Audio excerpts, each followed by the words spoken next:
22h di fukki waxtu ci guddi jot na ba toftal fanweeri simili asalaamaaleykum wa rahmatullahi wa barakaatu auditeurs yu Mouhalim Info ñoo ngi leen di nuyu bu baax di leen ziar fu ngeen mën di nekk ci biir réew mi ak bitim réew wala groupe Mouhalim di fi taataane ay xabaar tey alxamis fukki fan ak juróom-ñett ci weeru Chaabaan di baraxlu dëppook ñaar fukki fan ak juróom-ñeent ci weeru février lu mën a nekk la ñu tàmbaliwaat processus électoral bi kàddu la yu bàyyi ko ci ministre de l'intérieur maître Sidiki Kaba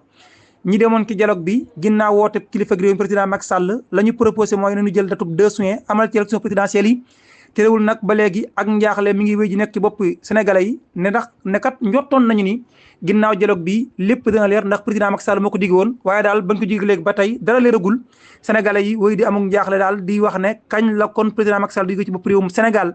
observateur yu bëree bëri nag ginnaaw dialogue bi ñoom lanu njort ak li am jàpp na la président Macky Sall lii am moo ko bëggee nii bu ñu sukkandikoo ci côté xabaar gii di Presse Afrique nag wax na kàddu yoo xam ne mi ngi bàyyi ko ci jëriñ ji den kaaraange réewum Sénégal nekk itam ab avocat di maître Sidiki Kaba daal di nag def précision de taille maanaam daal dinay daal leeral gu mag a mag kon la daal di def muy lu ñeel jóge président Macky Sall ci bopp réewum Sénégal ginnaaw datub le 2 avril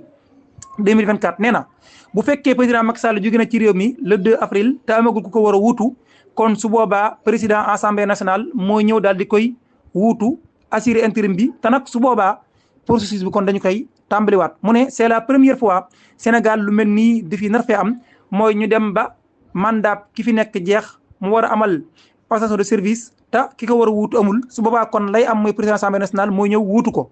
waaye nag loolu itam mi ngi dépendre ci gis-gisu conseil constitutionnel bu ko neexee itam mu wax ni sukkandiku ci article 36 alinéa 2 wax ni yow président sa mandat jeex na naam waaye nag wéyal dama yoral pouvoir bi lu toll ki ñaari weer laataa kon ñu amal élection ba nag fal ki nga xam ne moo la war a wutu nga dër foo jigee loolu day la ki nekkoon ministre des forces armées di maître Sidiki Kaba daal di wax laataa nag ñuy xaar ngir ñu publier officiel datu élection présidentielle yi nga xam ne moom la ñu war a amal CMA yi moom kenn ku nekk ci ñaari wàll yi ñu ngi koy def muy côté pouvoir bi ak côté opposition bi daal kenn ku nekk yaa ngi daal teg say stratégie yoo xam ne yaa ngi koy wax ne da nga koy teg ci wàllum argument juridique waaye daal moom maître Sidiki Kaba nee na bu fekkee àgg nañu ci datub 2 avril te élection présidentielle amul président assemblée nationale mooy wuutu président te nag su boobaa li nga xam ne moo di processus électoral bi kon dañu koy tàmbalaat moo tax moo wax kon lu mën a nekk la processus bi tàmbalaat te bu ñu ko tàmbalaatee kon la ñuy weesu woon léppay nangi maanaam daal léppay nax saay dañuy commencé waat